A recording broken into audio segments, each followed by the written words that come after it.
telah memiliki satu karakteristik budaya dan tradisi yang diakui oleh dunia, bahwa bangsa Indonesia adalah bangsa yang sangat ramah. Oleh karena itu ketika tiba-tiba muncul di sana sini sikap yang kontra tabiatnya, cenderung arogan, tiba-tiba ada anak bangsa ini yang bicara kasar, tiba-tiba ada di antara anak bangsa ini yang bicara keras, tiba-tiba ada di antara anak bangsa ini yang bicara kurang enak didengar. Pasti ada sebabnya. Pasti ada sebabnya. Kok ujung-ujung ada orang Indonesia ngomong kasar? Pasti ada sebabnya.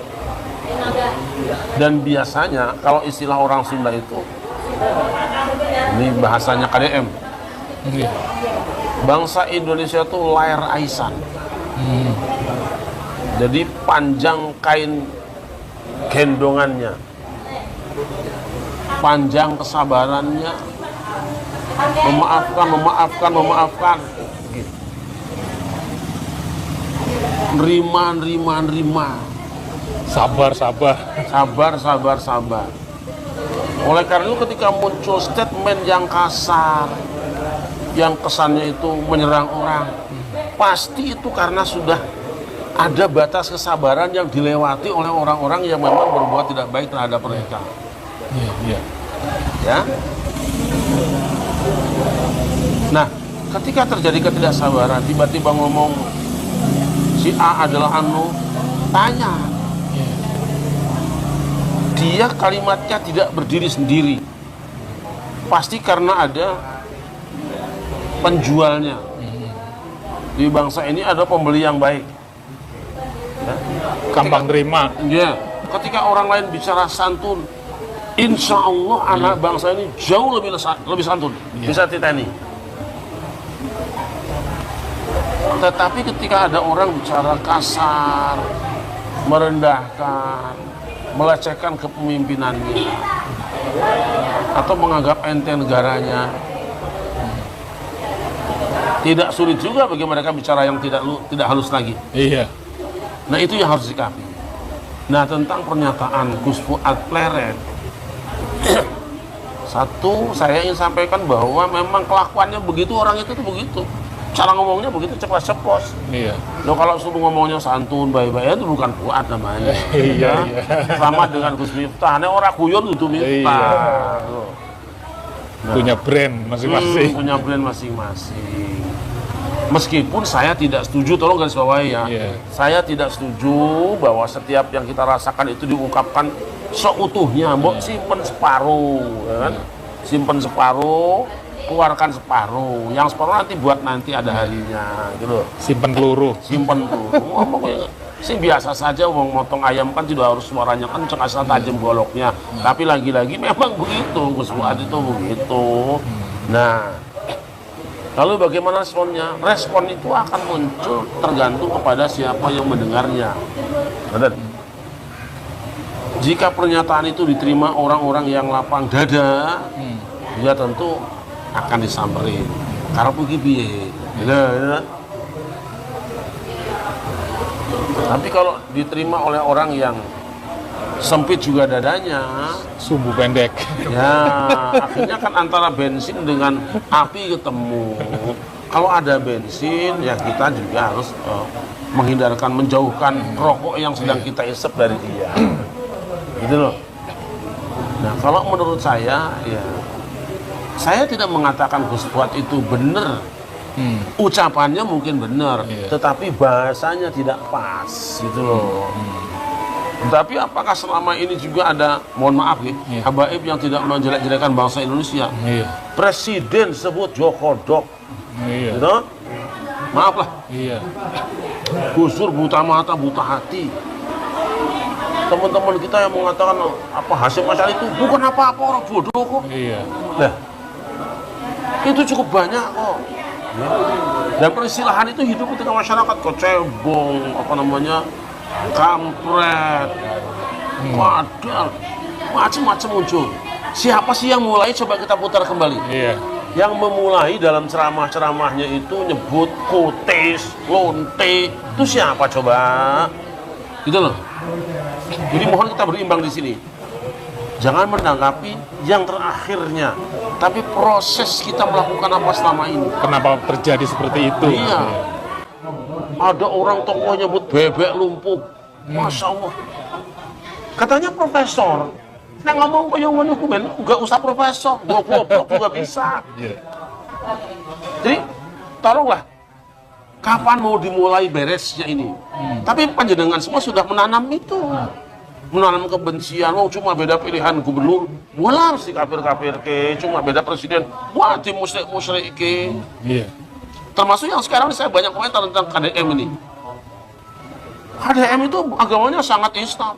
Bikin masjid berapa biji? Lu sampean sih ngomong tiap hari takbir, ngomong tasbih, tahlil, berapa bikin masjid? Iya. Gitu? Nggak ada apa-apanya. Uang pribadi. Nah, gitu loh. Ya, jadi menurut saya masih ada harapan lah. Coba ketemu gitu loh. Masalahnya apa? Nah, setahu saya itu kan masalah pengajuan pahlawan gitu. Pahlawan. Nah, bisanya begitu komentarnya. Bukan berarti kami sama bahasanya. Berbeda tentu cara kami menanggapi. Gitu loh. Gitu. Iya, untuk pernyataannya dari kaum Balwi, khususnya Habib Rizik sendiri itu, menurut tanggapan Pak Kiai bagaimana? Apakah memang selayaknya Rizik itu mengatakan seperti itu? Layak nggak untuk bangsa Indonesia?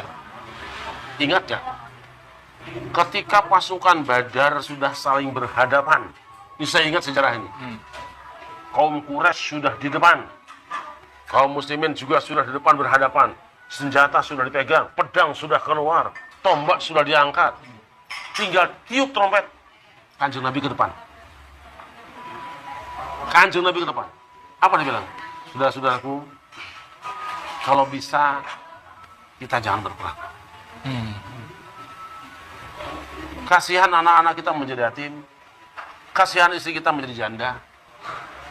Lihat, saya ingat kalimat itu, saya lupa sumbernya, tapi saya ingat itu. Bahwa walaupun umat Islam sudah ditantang, sudah berhadapan, masih memberi waktu untuk batalkan perang ini. Gitu. Dan dalam sejarah umat Islam itu tidak pernah memulai perang. Tidak pernah nantang perang. Berargumen. Ketika kehabisan argumen, sekasar apapun bahasa yang diterima Rasulullah, jawabannya manis. Jangan menghubungkan kita dengan Rasulullah lo ya. Iya. Kalau orang mirip-mirip ngono itu. Jadi memang istilahnya gini kesimpulannya, menang jadi arang, kalah jadi abu. Iya. Kalau memang sampai terjadi perang, yang jelas kerugian itu ada di bangsa kita sendiri. Ini ya. Ya.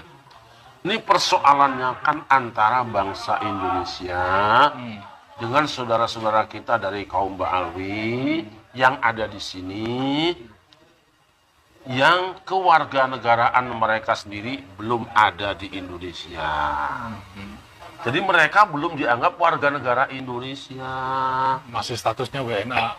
WNA menurut saudara kita Subhan, karena Subhan ngobrol dengan saya, Pak Subhan, sebelum berangkat ke Mahkamah Konstitusi, itu sempat ngobrol dengan saya. Saya tetap begini, tidak cukup hanya sekedar mengatakan bahwa dia belum tercatat, tapi hidupnya sekelompok orang di negeri ini menunjukkan kesetiaan terhadap Pancasila, Undang-Undang Dasar 45, NKRI dan Bhinneka Tunggal Ika.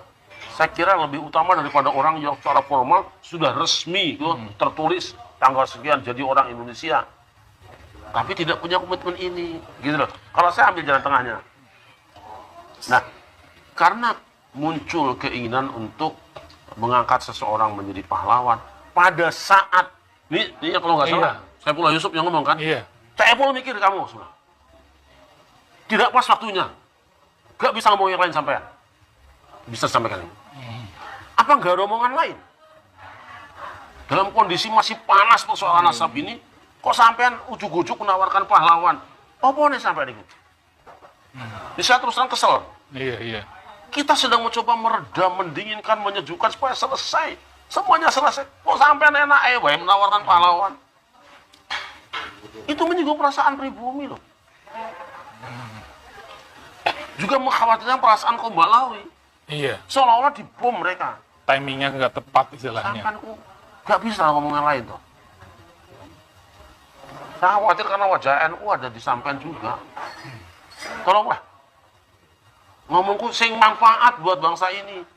Pemimpin ngomongnya nggak manfaat sih.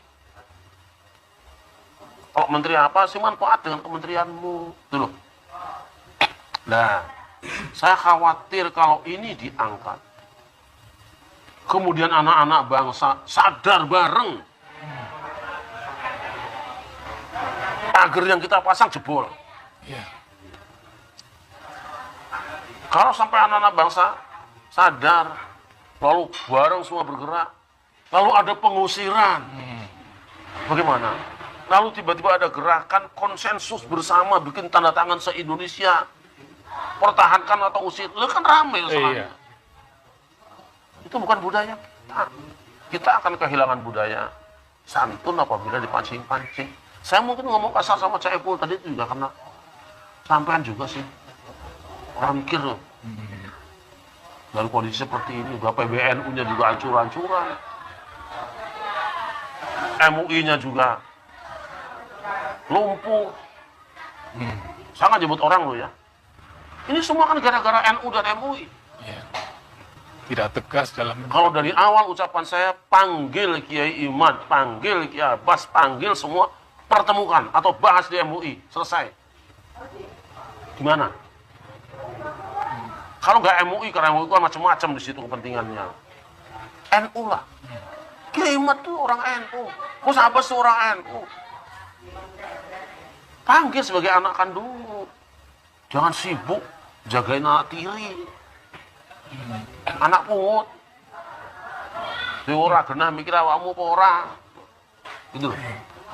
Jadi saya khawatir kalau sampai statement saudara kita Ustaz Muhammad Rizik Syihab itu di blow up di masyarakat, lalu seluruh majelis zikir, majelis taklim, majelis thariqah diberitahu tentang tantangan ini, lalu anak-anak muda terbakar hatinya, luar biasa buat.